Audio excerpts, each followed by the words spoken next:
Good morning. Well, it's afternoon already, just now, about 30 seconds ago. How are you guys doing? Good. We've got about 20 that are supposed to join us this morning, and I am excited about that. Uh, I hope that all of you can see my screen. It says if they don't qualify for long-term care insurance with an A++ or A-rated company, what do you do next? Does everybody see that? All right, good, very good. And I'll give some of those other people a couple of minutes to join. I'll share with you something I was thinking about that relates to our situation in the long-term care insurance business. By the way, this is Harry Crosby. I assume you guys know that. Uh, but I am 69 years old, not ready to retire. I was a purist, and some of you on this call know that. I didn't want to sell anything but Genworth Financial, as a matter of fact. That's all I ever did for about 18 years, it seemed like. But then I determined that if I wanted to stay in this business, I had to change. And as much as I hated to change at my age, I decided to do just that. And my goal was a couple of years ago to be able to cover everybody in some form or fashion, to be able to help them. And well, in addition to that, that means I can make some extra money, and I could teach my son Will how to maybe make a living concentrating on long-term care insurance. It took me a while. It was not easy, but I'm almost there. And I wanted to share with some of my favorite people, which is who I invited on this call, how you might do that. Now, you'll see on my screen that I'm mentioning that, like in the old days, I wanted to always offer an A+ rated company, one that did not have rate increases and all that. Unfortunately, the world changed on me, and the company that we all thought would never have a rate increase all of a sudden had 90% rate increases, and it became apparent to me that there was some better options out there. And so today, I start off with offering traditional long-term care insurance, if I can, with the idea that, if you really want a hybrid, and the way I position this might have something to do with my sales, if you want to have a way where you hide the premiums in a smaller return, then hybrids will work for that. But the bottom line is nothing is for free. You do pay for it some way or another. So I start out with traditional long-term care insurance, and then if they qualify, of course, I can move to hybrids whereby life insurance, if they qualify for that, they can get long-term care insurance inside of a life insurance product. But that is not where I normally go. I reserve hybrids usually for people who cannot qualify for long-term care insurance, and some who have qualified money. That's money they hadn't paid taxes on yet. And there's ways to take that money and turn it into long-term care insurance benefit. If you hadn't done that before, then you need to find somebody to mentor you and move in that direction. I'm available. But the bottom line is that if they won't qualify for an A+ rated company like Mutual of Omaha, which I think has probably the best plan, good history of rate increases, if you take the applications that the companies have where they have to expose their rate increase history, Mutual of Omaha looks pretty good. Mass Mutual looks even better in that they don't have any rate increases, but you got to remember they haven't been in business as long as some of the other companies. They could argue, Mass Mutual could argue, well, we always charged more and we knew what we were doing. The truth is they probably just hedged their bet more than anyone else and didn't want to compete. And Mutual used to be more expensive as well. But today they're not. Mass Mutual in some category between 40 and 55, actually they're cheaper, amazingly. And they are an A+ base rated company, and you can get it. We used to think, you can't. How can you get Mass Mutual? It's only available to the people who are selling Mass Mutual as their primary. That's not so. You can actually get appointed. I am, and I'm not a Mass Mutual agent. But, of course, I offer all the other carriers, but that's primarily what I do. The question is, if they won't qualify, can you stay with me now? I talk fast. Mutual of Omaha or Mass Mutual, what do you do next? And I said that I would spend just a few minutes talking about that and then move into one of the products that sometimes fills the bill. But the bottom line is I consider a B-rated company, yes, some coverage is better than none. Historically, Penn Treaty still pays their claims, maybe by way of the Guarantee Association. But what I'm seeing is it's not like if I sell them a company that's approved by the state, that's my responsibility. It's better than nothing. Certainly better than a sharp stick in the eye, and I will provide them with coverage if I can. I used to be a purist. Oh, I only represent A+ rated companies. Well, that is not the case today. Sometimes you can't get an A+ rated company, and USA, United Security Assurance, which is in some states, can cover, listen to me, people who have Parkinson's or multiple sclerosis. Now, that fits the bill where critical care wouldn't be able to. So if you have an array of products that you know will cover certain people, then it gives you a chance to make more money, to help more people. All right, so anyway, so where do you go next? If they don't qualify for USA, then I'm considering critical care, which is what we're going to look at today, some of the details of critical care. But even if they won't qualify for critical care, or maybe not even USA, I still have a hybrid product that will cover people that neither USA or. And by the way, that is called Annuity Care. And the bottom line is, and here it is in a simple fashion if you don't know it. You give the company X amount of dollars, let's say $100,000, because that's easy to work with. They instantly will give you $256,000 for long-term care. In other words, what turned out to be a 2-year benefit at $4,261 a month, that's the monthly benefit. Built-in long-term care policy. Pays that for 2 years. After that, you essentially have used up your own money. Then after that, they'll pay 3 more years. Or, if you like, 9 more years. Or if you like, an unlimited period of time. It can be done. Of course, the premiums are built into the return, but nevertheless, you can get people qualified with very little underwriting. They won't take MS, by the way, but they take most everybody else. So the annuity product with built-in loan, I'm not talking about where they pay double the income. That's not what we're talking about. So we have ways to cover people who ordinarily wouldn't be covered. That means that many of you, including me and the rest, we've left money on the table, and we've left people uncovered that could have had an option. I'd much rather for them to tell me no than for me to say, I'm sorry, I just don't know enough to help you. So that's where we are. It's a new world. I have changed, and I'm trying to be excited. I mean, it is harder. You have to learn all this stuff, and then you have to remember it. Golly bum. But what we're going to do today is just try to remember critical care, because you can make considerable extra income and help a lot of people with critical care. It's a whole lot like long-term care insurance. So what do you do if you can't get long-term care insurance for them, or they don't fit the bill? Listen, if they are overweight, if they have arthritis, RH, I don't care if they're on a cane. I don't care if they have a 3-prong cane. And that's because the company doesn't cover long-term care that results as a consequence of arthritis. So let's look at the details of the critical care policy. Now, I'm not going to go into the presentation that I ordinarily use, and I do know that many of you who've tried to show this, you show the brochure, you don't use the presentation, and as a consequence, I made $20,000 or $30,000 in commission over literally Will and I did last year as a result of selling critical care. But we used a PowerPoint every time. We had to rebuild need. So if you don't do that, it makes it for a harder sale. I'll show that next week for those who want to look at it. But let's look at the details of the product. Just to start off with, where's the need? The bottom line is people who do have illnesses, they end up with extra expenses.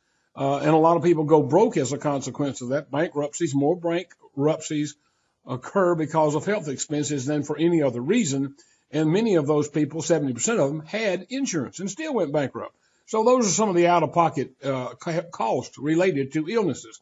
Now, let's deal with the issue. What about the company being B-rated? What does that mean? First off, you should know that rarely ever comes up, because I don't bring it up. What I have found in my career, and that's since I'm 69 years old. Lord have mercy, I can't believe it, but I am. And I've ridden with agents all over the country, and here's what I have seen. Agents create their own objections. They do. As a consequence, I wasn't proud of an B+ rated. Hey, that's better than B-. And according to AM Best, they're not about to go bankrupt. We just used to have grading on a curve, and so since A+ is the highest rating, we might be embarrassed that it's B+ rated. Well, we probably shouldn't be, but I don't bring it up, and it doesn't come up. But if it is a concern to you, then you need to know a couple of things. GTL's on a roll. They've experienced record sales production for the last 4 years in a row. They're a pretty conservative company. You can see that by where they've got their cash. I'm going to show you that in just a minute.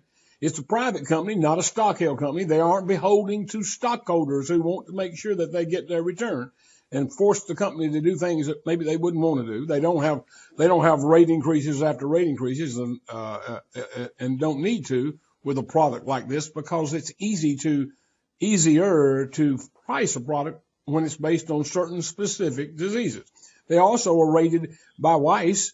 They got a higher rating than Genworth by Weiss Rating Services. You don't hear much about Weiss because the insurance companies don't like to bring up Weiss. As a matter of fact, they're just a tough rating system. So while Weiss rating is reassuring the fact that only 1% of GTLs is in common stockholders. So the bottom line of what I'm telling you is the company's got a pretty sound philosophy. Let's look at their asset to liability ratio. From a common man, that's me, perspective, here's what that means. If they sold off at evaluated all of their assets, everything that they owned, and then what would they have left after they paid off their bills? Well, they'd have 17 cents out of a dollar. So they'd have money left over if they paid off all their debts. Now, believe it or not, it's pretty close for a lot of companies. Some big companies, John Hancock for one, of course they're huge, so that 2% right there is a pretty huge difference. And they have a lot of annuities and stuff. They have to give the money back. Then, of course, they won't have a lot left over. So what I'm sharing with you is that they, in comparison, when you compare assets to liabilities, GTL looks pretty good. Even Northwestern Mutual doesn't have as many, but again, they have a different kind of business. This is just for you to feel pretty comfortable about the company. I do. I have absolutely no problem helping people with GTL in critical care. So now on the application, is a spouse considered a dependent? No, they're not. A dependent is someone under the age of 26. And so you may see in the rate guide, if you have a manual one, it talks about a dependent. That's very limited coverage for a young child or something. What I have found is that was in here because a lot of critical care policies have that built into it. It becomes almost irrelevant. What we do, it'll rarely ever come up. Most of our people we work with don't have babies. So it's pretty much independent. So you forget about the dependent on the application. Now, how much do I have to submit with this application? Now, there's all kinds of things you can do. Follow my instructions here. You will be better off. You won't have to go through some pain and aggravation that I went through. I'm saving you time. Submit the modal premium, select it, except when you're doing a monthly EFT. If they're going to set up a draft, and by the way, this is probably the most efficient and easy way to do it, don't take any check, because in about 1 week or 2 weeks, that's how long it takes to underwrite this product, they're going to draft the first premium. And by the way, they'll draft the first premium whether you submitted a check or not. So I don't want one of my good friends, he always collected checks like I did. I try to collect annual premiums, and most of the time I do. But when he said, well, don't worry about it, they won't draft your account until such and such a date. Well, he was wrong, and the customer was fussing about it. Well, gee, I've already written a check, plus they drafted my account. So don't do that. Only submit a voided check. You got that? Don't only submit a void check. And when the policy is issued, very shortly, because all they do is get the drug reports, So what if my client wants to increase or decrease benefits at delivery? Well, most of us have forms with these other companies, but with GTL, you call them and you can go to their website. You can download the software if you haven't already done that from the website without an agent ID. So getting premiums is really quite easy. So if you want to make a change, then you call the company. They'll do it for you. How does the policy change from a monthly draft? Again, what you do is you call the company. The client can fax us their request. Bottom line, when that time comes up, call me or call GTL. That's what I did. And I've had to do that before. Now, what if my death is sudden and upon autopsy it's discovered that I had cancer? Now, I'm trying to think of all these questions that I've had over the past years, couple of years here, and that was one of them that came up. Well, what if they don't know I had cancer? I collected nothing, and then I died, and all of a sudden it was discovered that I had cancer, or maybe that's what happened. I died in 2 weeks, like sometimes people do with liver cancer. It spreads, and all of a sudden, boom. I have a friend that, after they discovered, he just started losing weight real fast, and he was eaten up with cancer, and he died in 2 weeks. It can happen. So what happens in a case like that? Upon autopsy, they discovered that a person had cancer. Here's the answer. We will consider the covered person to have been eligible for benefits if a covered condition is diagnosed within 30 days of a covered person's death. So if autopsy shows they had cancer, whether it killed them or not, it's not relevant. They had cancer. They would have been covered because they would have been diagnosed. They will pay the benefit. You say, well, whatever it is. Well, 24 months, they'll add it up and pay the total benefit to the family, to whoever the beneficiary was. So, yes, if there's a diagnosis after death, as long as that's within 30 days, they'll pay the bill. Is a claim for cancer triggered by pre-malignant tumors or polyps or skin cancers? What do you think? Well, you don't have cancer, except with the exception of melanoma, which is covered. Cancer means a malignant tumor which meets the diagnosis criteria established by the American Board of Pathology. They have to have some kind of criteria to say, yes, we'll pay the claim. And so if it's diagnosed by a cancer doctor, then they'll pay the claim. Cancer does include leukemia and cancer in situ. They don't pay the same number of months for cancer in situ, by the way. Y'all know that. But nevertheless, they do pay for it. So it's got to be a diagnosis. So what we have to get from this is diagnosis is what this is all about. As soon as someone is diagnosed with Alzheimer's, will the company begin paying claims? Now, that's a good question. Do you know the answer? Well, not really. And this is the details. The rest of is up on diagnosis. Alzheimer's is not quite the same way. Just like it's not the same way with long-term care insurance. You get a diagnosis of Alzheimer's, that does not trigger benefits until what? Until a person starts needing somebody to stay with them because they would be a danger to themselves or others. That's pretty much the definitions. It's the same with this one. So when Alzheimer's means so the company pays for Alzheimer's, right?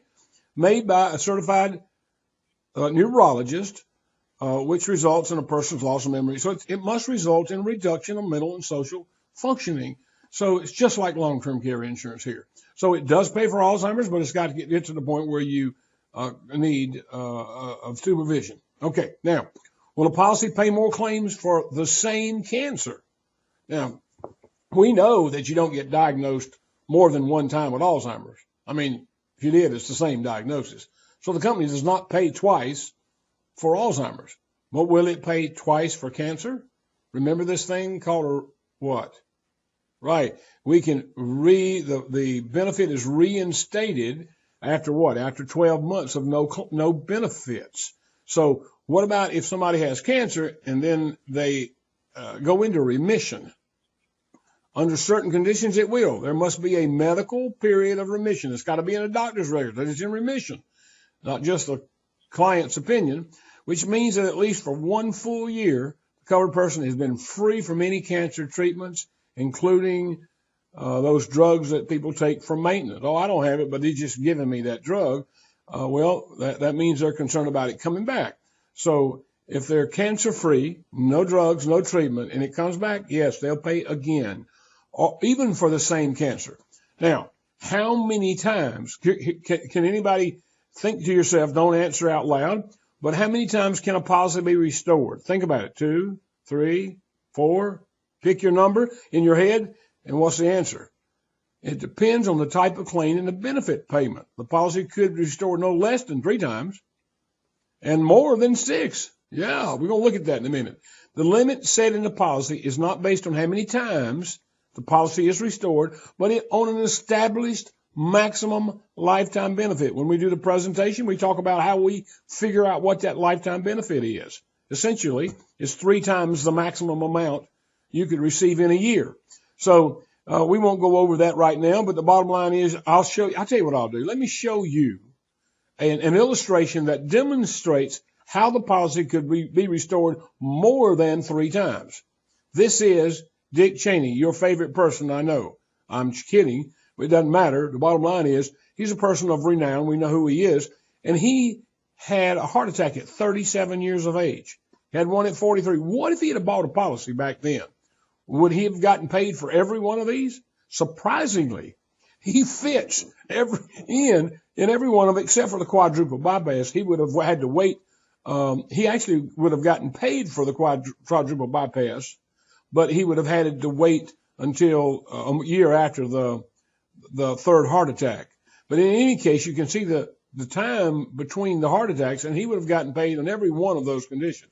How much would he have gotten paid? Well, for a heart attack, if he had chosen a $3,000 a month plan, he didn't go to a nursing home, so he got $3,000 a month for each one of those heart attacks.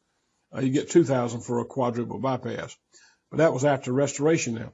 But the heart transplant, he'd have got his full $3,000 a month, and he ain't done yet. He's not dead yet, and he would have collected $123,000. He would have paid premiums a total of $20,000, by the way. So Dick Cheney would have come out really well had he had a plan like this.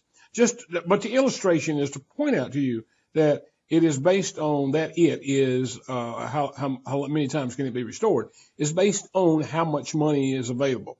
All right. So what about dementia? Now somebody says, well, Alzheimer's. What about dementia? Does it cover dementia?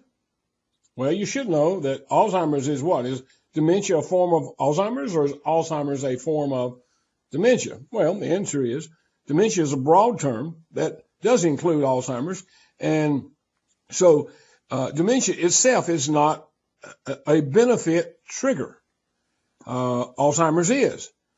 Now, so we should know what percentage of people who have dementia are Alzheimer's victims.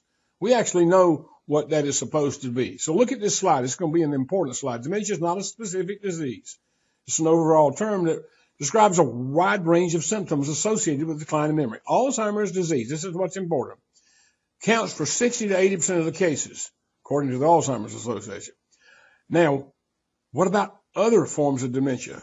What about the next most prevalent form of dementia? This one kind of surprised me when I got into the business, because as a long-term care specialist, I didn't have a need to know this.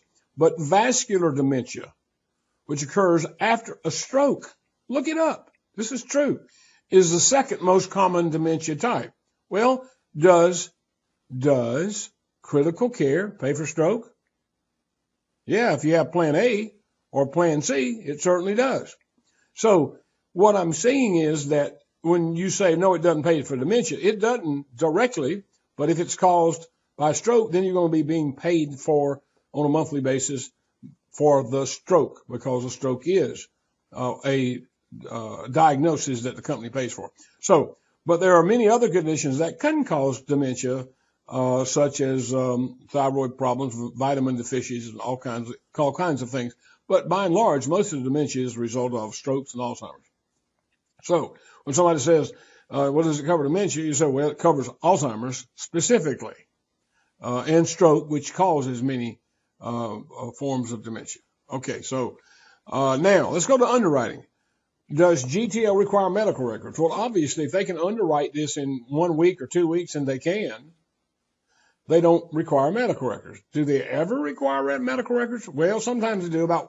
My experience is in about 10% of the application where the applicant is applying for Plan A, the company may require the client to fax a copy of the medical records. Now, keep this in mind so that you don't get caught up. They don't pay for these medical records. If the clients want it, they're going to have to get them, or you can get them. And I have experienced two or three things. First client I had, they gave me the doctor's name. They signed a release form. I got the records from the doctor myself, paid $50. I don't know, I must be crazy. And I forwarded the medical records, and lo and behold, they approved them for the plan they wanted, Plan A, because indeed the drugs that they were taking were not for the things that GTL wouldn't cover. So it worked well on the first time. I did not waste my money. The second time I thought, well, it must be a nut. What am I doing this for? I'm going to have to tell the client, you're going to have to get these medical records. So the second time it happened to me, I told them, you got to go to your doctor's office, get them to copy your medical records, and you got to get them to me, or you can send them directly to GTL. They did, and they again got approved. So my first couple of times were really successful, and I was glad that I went ahead and went to the trouble. So they may say, we will not approve this client for Plan A unless we see medical records. In that case, you'd have to find a way to get them. Believe it or not, the client will get them. They want the coverage. So sometimes they'll do that. Sometimes they'll just flat out deny them because you should have known that they had one of those diseases, that one of those 24 diseases that are knockouts. This should be helpful to understand that sometimes they will require that.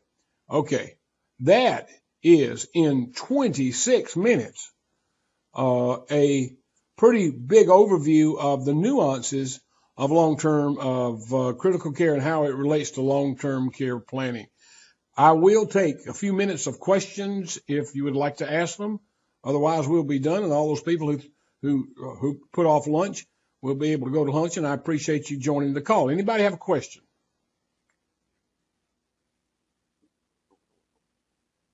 Wow. Well, I hope that this was useful and that you can find a way to incorporate this into your long-term care planning.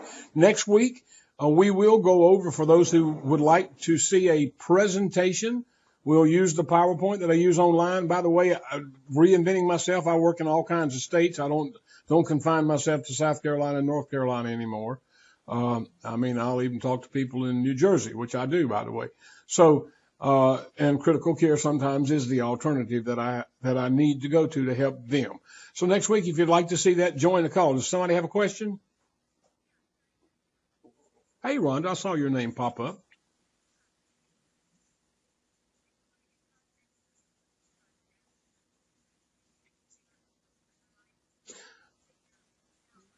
Yeah, well, I will, if you send me an email on top of one of those I sent you and tell me what you want, I will tell you that I help people get a great contract with Mutual of Omaha. I've got connections with Golden Care and AIM where I can do that, and I've got a great relationship with those people.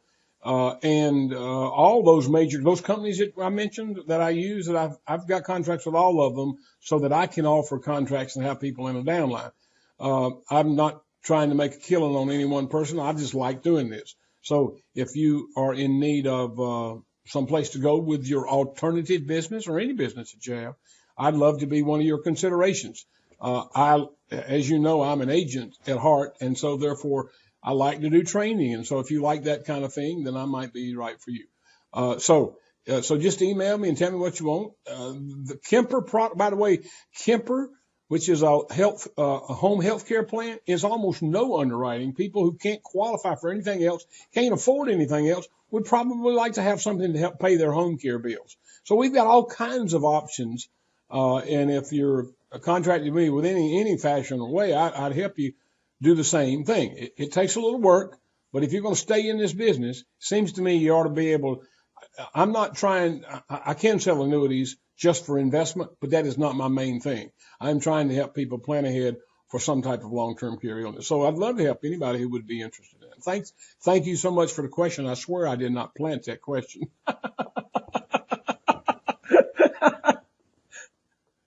What? Oh, hey, Emmett, how you doing, man? The Louisiana. Hey, I think about you every week. I watch the Swamp People.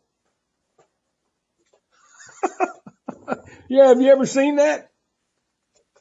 You don't go out in the swamp and catch crocodiles and alligators.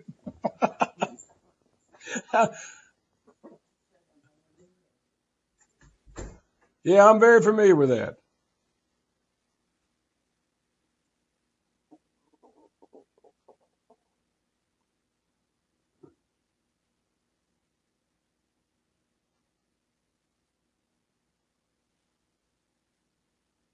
I'm more than a broker with them. I'm connected to them at the hip. And literally connected to them at the hip. They took me in a long time ago, and I'm able to offer contracts on their behalf and train on their behalf. This is all these products that we're talking about, right? Not all of them, but the critical care is through Golden Care Mutual of Omaha. It's through Golden Care USA. They're great people. I know them all very well personally. I visited up there 2 weeks ago. I was up in Minnesota where they are. These are down-to-earth people, the kind of people I like to work with. And you would too. If you know people.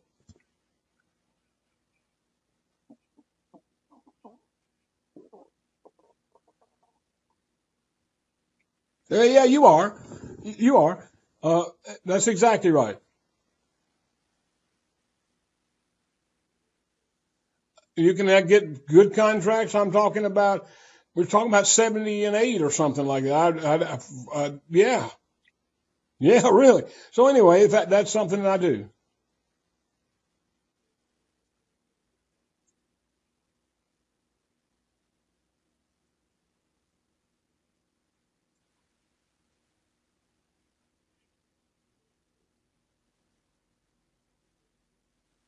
You definitely want to get paid for that. You definitely want to get paid for that.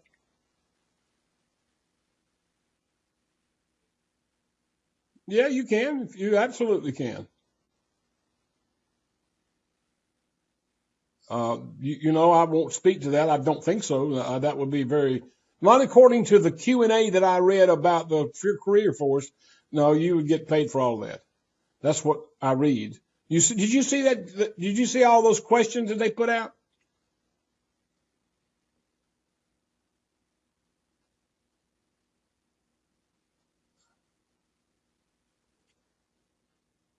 Yeah, typical. No, yeah, okay. All right. Well, listen. You know what? I said I always love having you make the call. Sometimes I have people incognito. I don't know that they're on the call, but I'm glad you're here. Always. There's an agent I rode with. I rode with him at one time. I determined that he could sell better in Louisiana than I could.